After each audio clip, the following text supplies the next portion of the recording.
On your Wednesday episode of Locked On Raptors, free agency is just about 24 hours away from opening up, which means there's plenty of intel to round up from around the various insiders in the NBA. Seems like Fred VanVleet could be returning to the Raptors on an extension that has been long rumored, but seems to be getting close, per Jake Fischer of Bleacher Report's latest news dump. Also in that news dump, some word on Thaddeus Young and a potential nice team-friendly return. We'll get to that. Plus, Chris Boucher, what's the deal with him? Haven't heard his name thrown out in anything. Is that good? Is that bad? We'll talk about that. And to close out the show, some thoughts on some mid-level targets who have been tied to the Raptors in various news dumps around the league. We'll get to all that and so much more on your free agency primer edition of Locked On Raptors. Thanks for being here. You are Locked On Raptors, your daily Toronto Raptors podcast, part of the Locked On Podcast Network. Your team every day.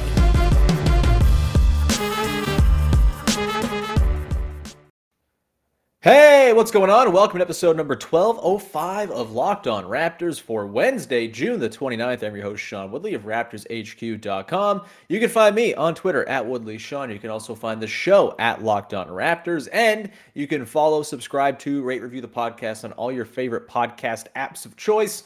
For the low price of On the House, it's much appreciated to find the show in audio form that way. And you can also go to YouTube and see it in video form every day. Take the plunge, look at my face each and every day. I'm sorry in advance, but it's much appreciated when you take the time to support the show that way as well. Even if you're not going to watch the videos every day, the subscriber number is very, very nice and makes me feel good and strokes my ego, which is all I really ask for in return for putting up this very free podcast. All right, today's show, which is, of course, your first listen of the day, is brought to you by our pals over at Arcade 1UP. Locked On Raptors and the Locked On Network are partnering with Arcade 1UP to give away 3 free NBA Jam Shaq Edition machines. That's right, 3 of them are going to lucky Locked On listeners. These, of course, are the folks known for making the incredible retro 3/4 scale at-home arcade games like Pac-Man, Golden Tee, and more. You can enter to win on arcade1up.com/lockedon. That's Arcade1up, ARCADE1, the number up. up.com/lockedon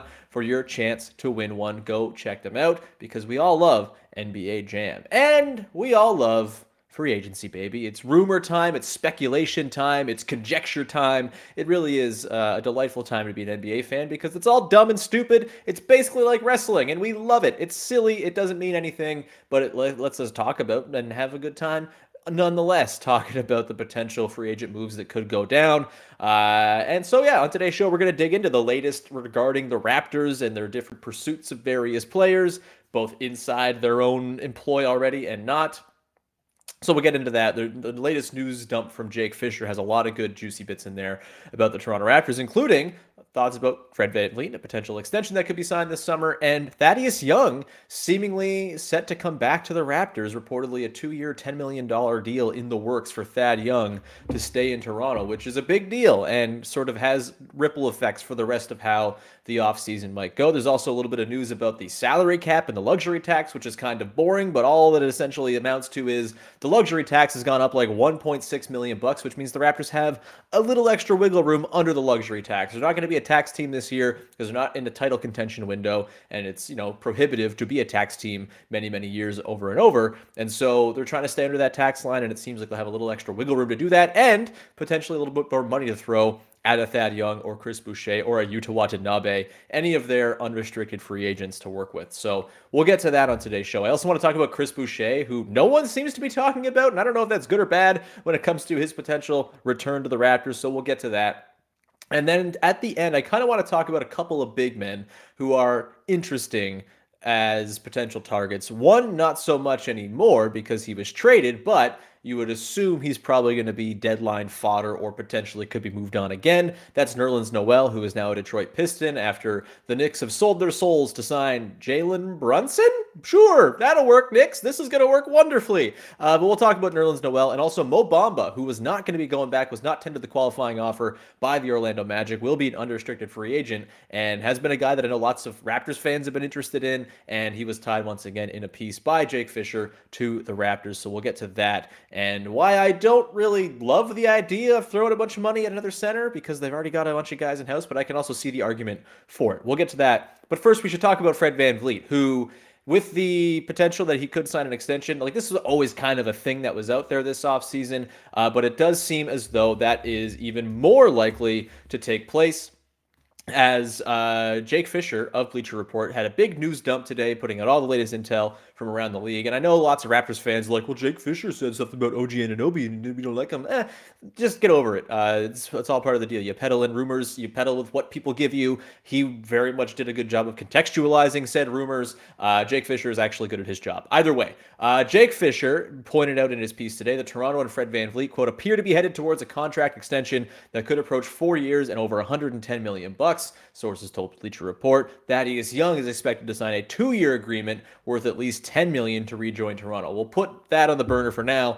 We'll talk about Fred first, because this is obviously a really big move. If they can extend him for 4 years, I believe this would include him opting out of the final year of his contract after next season, and so he would have this year, and then that extension would hit on the books. So essentially, the next 5 years will be locked up with Fred VanVleet in tow. He's 28, so you've essentially secured him for his entire prime. And I don't know what the hell's going on. There have been some weird Fred takes thrown my way over the course of the offseason in the comments, Twitter, whatever it might be. Seems like people are really kind of missing the point with Fred VanVleet and how damn good he is. He's really good at basketball. We saw last year he was an all-star, and a deserved all-star for his play in the first part of the season. He was very much rightfully in the conversation to be an all-NBA player for the first half of last season. Things went downhill in the back part of the year because he was horribly injured and couldn't move. And yes, that's not ideal. You don't want guys who break down or whatever, but it was all kind of agreed over the course of the first half of last season that, wow, what Fred's doing is amazing, but he's clearly being overextended and being asked to do too much to keep this Raptors offense flowing.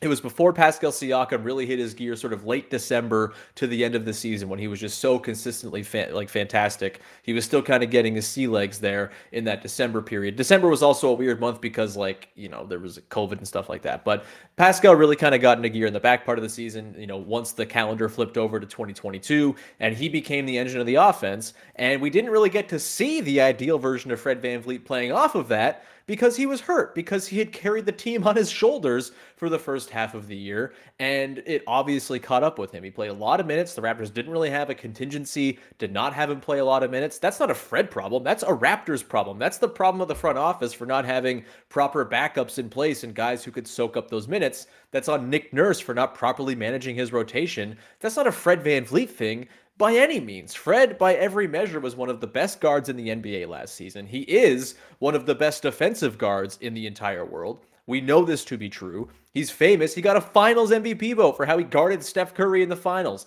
It hasn't gone away. He's gotten better in a lot of ways. Sure, Tyrese Maxey got by him a little bit in the postseason. Again, he was very hurt. Very, very, very hurt. And was clearly not himself during the back part of the year with the knee and whatever the hell was going on with him.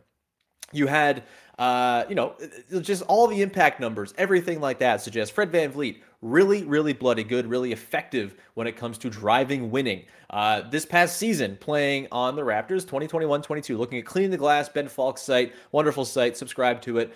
He was in the 84th percentile in terms of on-court point differential. He was a plus 5.9 in terms of on versus off when he was out there. He was even higher earlier in the season. He had numbers that were like kind of not Nikola Jokic level, but like next tier below in terms of hilarious on-off disparities. Fred VanVleet was in that tier until he got hurt and until Pascal Siakam kind of became the bellwether for all that was good with the Raptors. The Raptors offense got better by 3.3 points per 100 possessions when he was out there. Their effective field goal percentage got better by 2 full percentage points when he was out there. That's in the 82nd percentile of all players driving positive effective field goal percentage. 76th percentile of driving offensive turnaround. They also got better on defense when he was on the floor. They were a minus 2.6, meaning they gave up 2.6 points fewer when he was on the floor than when he was off, in the 72nd percentile.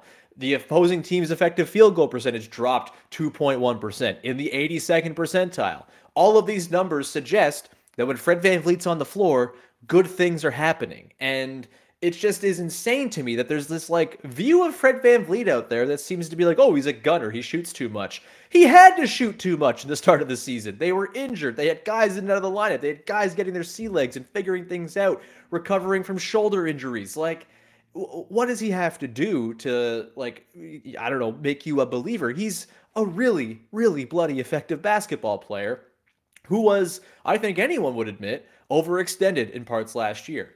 With the way the team is coming together next season, with the way it's all coalescing around Scottie Barnes and Pascal Siakam likely taking up the mantle as sort of the two main initiators for this team. That's how I want to see it for sure. Fred will have his role, obviously, but Scottie and Pascal are the guys who will, you would think, be the drivers of a lot that the Raptors do next season, much like that they were in the back part of the year when they were very clearly the two best players on the team. It's totally fine to have Fred VanVleet making $28.5 million a year, which is what it's kind of projected to be based on those numbers, based on some projections.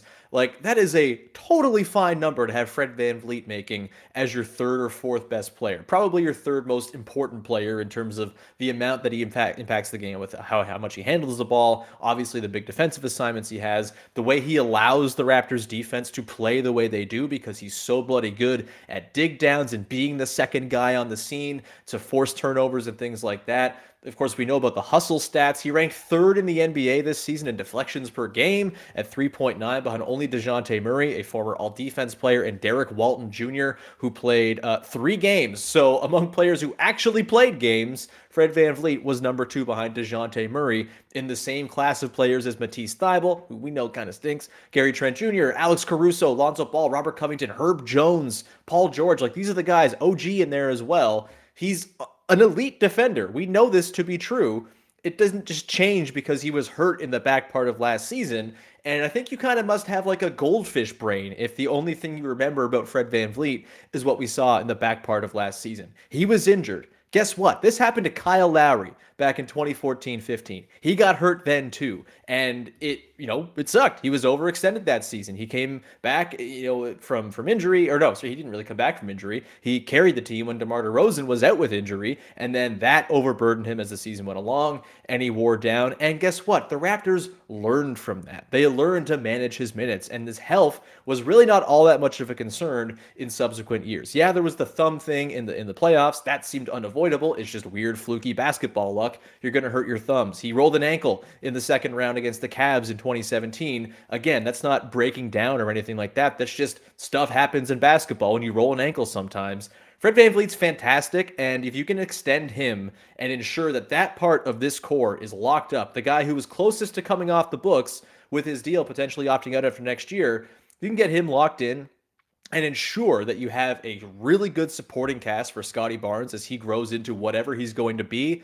That is such a no-brainer move for the Raptors. I can't imagine there would be any disagreement with doing it. Imagine any team out there who has had a star, Luka Doncic, any Anthony Davis on the Pelicans, whatever it is.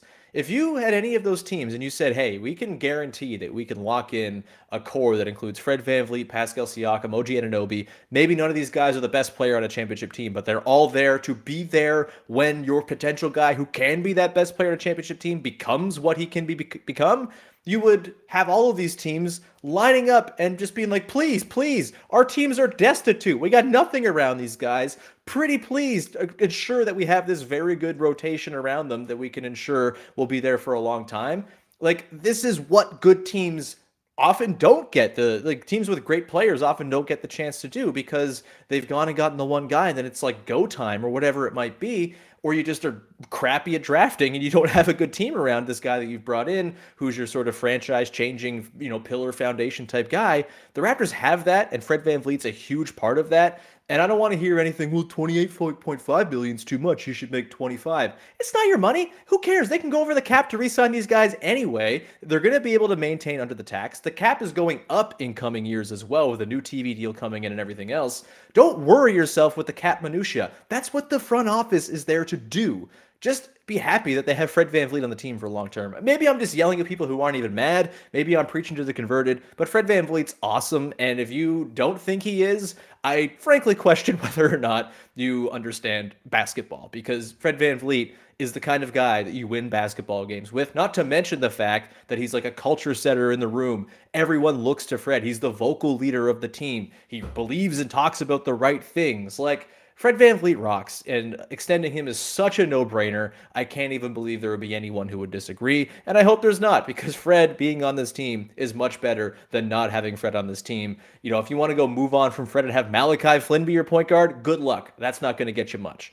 So there we go. Fred VanVleet, if that extension does in fact come to pass, awesome move by the Raptors, a no-brainer move. One of the top priorities I think they should have had this offseason taken care of. Beautiful, taken care of. Lovely. All right. We're going to continue on, and we're going to talk a little bit more about some guys who might be returning to the team, and both Thad Young and Chris Boucher. We'll get a sort of read on where they are, and then we'll close out with some thoughts on some guys who might be rumored MLE signings or minimum signings or whatever kind of signings you want for the Raptors at the back part of the show. But first, I want to tell you about our friends over at Sakara, who are a wonderful, wonderful company and believe that feeling your best starts with what you eat. Sakara helps you live a healthy, balanced lifestyle and truly enjoy it with delicious, plant-rich, transformational nutrition that builds a foundation for living in your best body. Now is the time to seek wellness, joy, and abundance in all areas of your life, starting with what you eat. With Sakara, you get nutrient-dense meals, snacks, and supplements that nourish your body without ever sacrificing taste or quality. Looking and feeling your best shouldn't mean deprivation. Instead, choose joy and abundance. Like me, I always choose joy and abundance. I'm not very healthy about it. Sakara feels like a maybe way that they could help me out with this. So Sakara's organic, plant-rich transformational nutrition programs are designed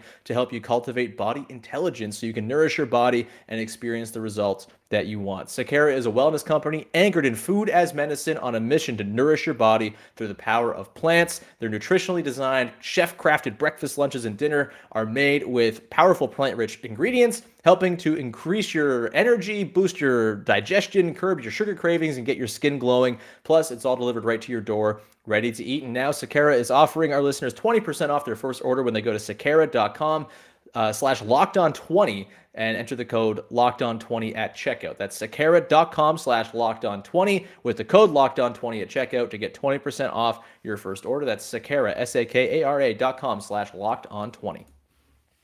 All right, we continue on here with your first listen of the day. Sorry I lost my mind talking about Fred VanVleet. I think the comments in some recent episodes, which I need to stop reading the damn comments, but I think some comments, it's just like the general sort of tone and tenor. We did a whole episode about the weird takes that seem to fly around about Fred VanVleet a couple weeks ago with Katie Heindel, and it doesn't make any sense to me. It baffles me. But either way, shout out to Fred. We love Fred here. All right, let's get now to the other business. Thad Young and Chris Boucher. We'll start with Thad. Again, per Jake Fischer, seems like 2 years, $10 million Thad might be receiving from the Raptors to stay in Toronto. Obviously, we don't know what the details on, would the second year be non-guaranteed or whatever. The Raptors are going to have a bit of a cap crunch next summer, but they'll be able to work around it, I'm sure, especially if it's going up a little bit here. The Fred extension at least kind of gives them some solid knowledge of what it's all going to look like going forward too. So that's a helpful, valuable thing to have knowledge of now, a year out.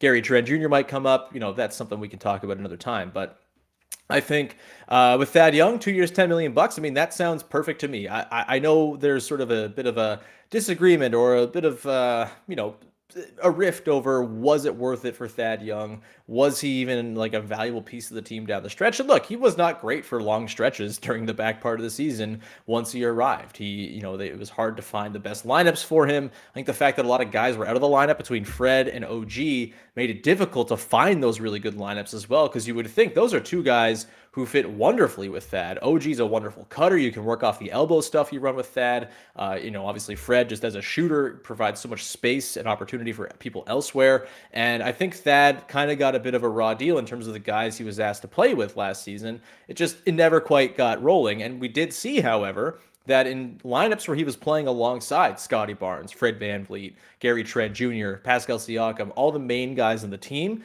those lineups whipped ass. They were really, really good.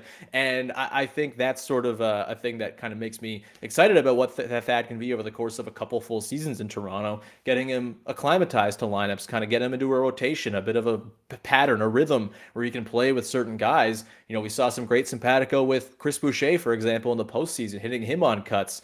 I just think Thad kind of hits a lot of the boxes the Raptors look for. He's a good defender. He can put the ball on the deck. He's a good passer. Obviously he doesn't shoot quite at the rate that you would want, but he did hit some threes last season. That was kind of nice. He had the step back over Joel Embiid in the playoffs, which was like the greatest thing in the world, probably worth the trade on its own. And just to go back to the trade thing too, they dropped from 20 to 33. And they got a guy in Christian Koloko who they had said was, top 20, 25 on their board anyway. And of course, they're going to say that to make themselves sound smart, but I buy it. Like, I totally understand why Christian Koloko would be a Raptors type dude. So they got their guy anyway. So I think for me, the deal, if they re-sign him, it becomes an obvious no-brainer deal because you get more Thad Young and more opportunity for him to just sort of establish value and do positive things for the team. And that was always the thing coming in, right? I always harken back to that first Messiah presser after the trade deadline where the first thing he said about Thad Young is, yeah, we got his bird rights. Like, that was a pretty clear indication to me, oh, yeah, they're going to try to re-sign this guy because they value the bird rights and they value talented players who are 6'8". I also think Thad kind of found a basketball utopia a little bit here because, he's played on these teams his entire life where is he a 3, is he a 4, where does he fit in? He had that nice little run with Chicago where he was like a small ball 5 and a playmaking 4, and that worked really nicely. And now he's on this team where he's like with his people. Oh, 6'8" dudes who pass and play defense? Hell yeah, let's go. Like, it really does feel like a perfect place for him to kind of ply his trade. And as an 8th man, I think it's a wonderful piece to have on the Raptors roster. It obviously makes things a little tricky in terms of, rotations and how you're going to sort of assemble things, once you get into next season. But I think the fact that Scottie Barnes figures to be like a pretty prominent ball handler next year. He came in branded as a point guard. I feel like he's going to kind of be more a guard than a forward next season in a lot of ways. And so that kind of opens up another spot in the forward rotation. And again, we have to stop talking about the Raptors. I fall in the trap of it too, but we got to stop talking about this team through the lens of positions because positions don't matter, baby. They're made up. It's construct. And so I think Thad Young being on the team kind of fits that whole bill as well. 2 years, $10 million. It's nice. And it also leaves a lot of money left over if you want to give Chris Boucher a big balloon payment for 1 year or 2 years or whatever it might be. I think there should be something there for Chris Boucher now. I was worried if Thad Young's going to command $10 million, does that mean you have to choose between Chris Boucher and Thad Young? In which case, I'm choosing Chris Boucher for sure. But having Thad at $5 million a year, reported, not ironclad or anything like that. But if that is what the reporting is, and that's what happens, then I think that leaves the Raptors lots of wiggle room to keep Chris Boucher and then also use their mid-level to sort of maximize what their roster can be with the resources they have at their disposal. And to Chris Boucher, that's one we have not heard a lot about. His name's not been really tossed out as a guy that teams are coveting or anything like that. I thought maybe a team like Memphis might be a bit of a threat there because they prioritize offensive rebounding. That's a thing Chris Boucher does very well. Maybe he fits in as a nice bench piece for them, but they also have a lot to sort of sort through in terms of their front court between Steven Adams making a ton of money and Xavier Tillman and, Jaren Jackson Jr. So maybe that's not really want to expend those resources because, the Grizzlies are really good already. They're not a Chris Boucher away from being a title team or anything like that. I think they're just kind of internal growth away from that. So maybe that's not something to do. They also just drafted like 4 dudes in the draft. So they probably don't have the roster spots to go throw. They had to give up D'Anthony Melton for a first round pick. That's just they don't have a ton of roster spots to work with. So I think I'm not really worried about Chris Boucher getting signed away by some other team at this point because there's not a lot of teams with cap space. And if it's a mid-level exception thing, the Raptors can go ahead of that and offer $15 million or so. I guess up to like 16.5 if this luxury tax increase is going to happen. And we've talked about how the Raptors have about 21 million bucks or so to work with in order to keep both their mid-level exception and to sign both of their guys or any free agents they want. Obviously, Yuta Watanabe is a pending UFA as well. Seems like he might be on the outs at this point, but we'll see. Either way, I think the sort of radio silence on Chris Boucher is probably a good thing. We haven't really heard any rumblings or anything like that about some other teams trying to poach him, and it seems like other teams have higher priorities than Chris Boucher. And honestly, I've made this point before. Chris Boucher and the Raptors is kind of a perfect marriage. They play a style that is perfect to the type of player he became this past season. And I don't know if Chris Boucher is finding the same success he had as a player this year somewhere else because, there's an understanding there. There's a knowledge of how the player works and, how the team works and what the system is. And he really took that knowledge and applied it last year. It was fantastic and was a wonderful, wonderful role player. I went through, all the different things that he did during my player review episode for him if you want to go back and listen to that from probably a couple months ago now, and dug into like how he was a more impactful player than basically any of the 6 Man of the Year candidates. Chris Boucher was a more impactful in terms of driving winning player than anyone. Jordan Clarkson, Tyler Hero, all of them run down the line. Chris Boucher in his minutes where he averaged 9 and 6 was a more effective bench player in terms of driving winning basketball than any of them. So I'm hoping he's back. We haven't heard anything, and I'm going to assume that's good news right now because it probably just means it's sort of like a foregone conclusion. We shall see, but that's kind of the read on the current pending free agents for the Raptors, Thad Young and Chris Boucher. Yuta Watanabe, I don't really have thoughts on, honestly. I think maybe the time has kind of come to sort of part ways or whatever. I just don't know if there's a ton of leeway for him. I think this past year was his chance to sort of carve out a role with the Raptors, and he didn't quite do it. He just couldn't hit shots, couldn't stay on the floor enough to make himself useful and sort of indispensable going forward. So it's a bummer because Utah is a delight. We love watching Utah, but it does seem like perhaps he might be on the way out, which that is what it is. This is the way that works for bottom end roster turn in the NBA. Either way, we're going to come back on the other side here now that we've talked Thad and Boucher and get into guys who are not on the Toronto Raptors, may never be, but could be. So we'll get to that in just 1 second here. But first, I want to tell you about our friends over at betonline.net, your number one source for all your sports betting needs and info. You can find all the latest sports developments, league reviews, news, including you got the Stanley Cup finals are over, so you got the futures for next season to bet on. You got Major League Baseball going strong. The Jays are beating the hell out of Boston this week. You love to see that. Go bet on them beating them again tonight.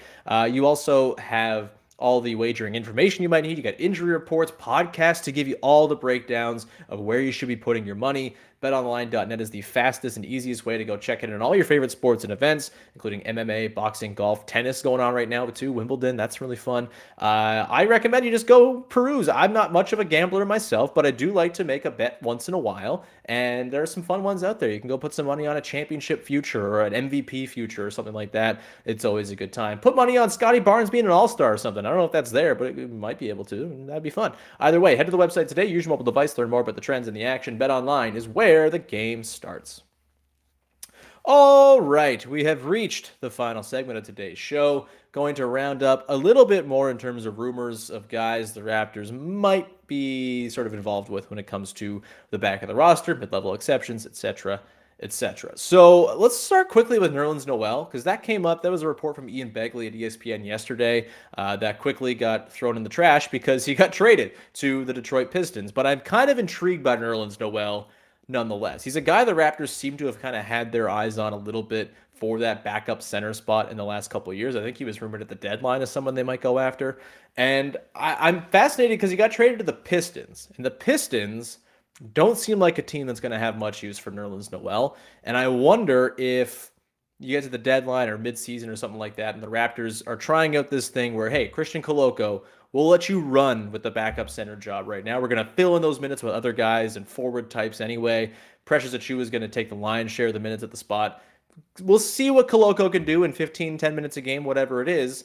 And if there's, growing pains, if he seems like he needs some G League seasoning, maybe they kind of opt mid-season. All right, let's go get a more tested and true backup center we can bring into play those 10 to 15 minutes that we need filled. And Nerlens Noel, to me, is pretty interesting as that potential guy. Obviously, the Raptors have like Khem Birch in store too, and they could just use him in that spot if he's better than he was last year, which who's to say? He was really hurt last year. Maybe it was just a lost season for him, and he comes back revitalized next year. That would be lovely. I'm rooting for it because I love Khem Birch as a guy. The player last year was not a terribly fun watch, but Nerlens Noel is at least a guy that kind of piques my interest a little bit as maybe he's like a deadline type guy to kind of keep your eye on, because the Raptors seem to have been keeping their eye on him for a couple of years now. I don't think he's any great shakes necessarily. I think he's fine. He's a fine 10 to 15 minute backup, but if the Raptors find themselves in the need of that, if they just need some extra center minutes soaked up by somebody, then Nerlens Noel could be that guy come deadline time. However, they could also just go sign someone, I suppose, this offseason. And we've talked a lot about the situation with how the MLE should be used, the mid-level exception. We talked yesterday in the Mid-Level Madness episode about how guards and wings are kind of what we'd like to see. Go listen to that episode if you haven't yet. I am still in the camp. I would like to see some ball handling and guard play and or shooting kind of brought into the fold. Probably somewhat bigger. I don't want like a 6-foot guard necessarily, but I mentioned Dante DiVincenzo as a potential guy. If the Kings aren't going to keep him, which they might, but maybe there's a rift there. Who's to say? Maybe you can poach him with an offer sheet for a mid-level. I don't really know. It's probably unlikely, but that type of player is kind of what I would like to see. Malik Monk we've talked about. Gary Harris, I think, is a wonderful, wonderful candidate. If the Raptors can get their hands on him, that would be awesome. But another guy who's popped up is Mo Bamba, who is a center, very large center at that. He's like 7'2". He shot 38% on low volume from 3 this season. He, kind of had his first real season of actual NBA impact this year. And if you're looking for that backup center spot, and we talked about this yesterday with Isaiah Hartenstein too, if you're looking for that backup center spot to be a little bit more solidified than just hopefully Christian Koloko and hopefully a revitalized Khem Birch, if you want to go get another center in there, Mo Bamba is a pretty good candidate. He's 24 years old. Like, there seems to be some upside there. He's huge. He would be the biggest player on the team, which they don't have a lot of large people. Just as a guy to throw up against Joel Embiid, he seems like maybe a guy that you can do that for. At least he has 6 fouls to burn. So Bamba's interesting. Like, I don't want them to go and sign a center right now. I would rather see them use the MLE on a wing or a couple of wings or whatever if they're going to split it up over 2 guys. That's really where I think they should be targeting their interests here. But I also know this is the Raptors, and they can't get themselves enough long dudes who are suspect in terms of offense. And Mo Bamba might be their kind of guy. So I'm at least a little intrigued by that one. I think just roster construction wise, it seems weird to like load up. You draft Christian Koloko, then you go and sign a big with your best free agent resource in the mid-level exception. That seems a little bit, off to me in terms of like balancing the roster. But again, maybe it's something where they strike out on the wings they want and Mo Bamba kind of fits the system and they feel like maybe this is a guy we can revitalize his career a little bit, turn him into something. Who's to say? But I do think Bamba's, at least, if they are going to go for a center, he's kind of the archetype I'd go for. Young, upside, does some interesting things, has shown some propensity for shooting. Maybe it's real, maybe it's not, but he is an interesting guy.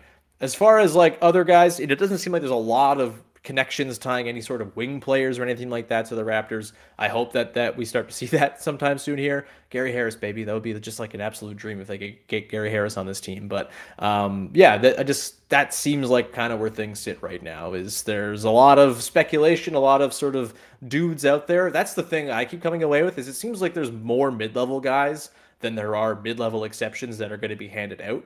And so I wonder if maybe this is a situation where the Raptors kind of waited out a little bit and say, hey, we didn't get our main guy, but we got $5 million for 2 guys each, and then we bring them both in, and that's just a little extra depth. I could totally buy that as like a building plan here, just to ensure the Raptors have some depth and have more than 8 guys you can trust.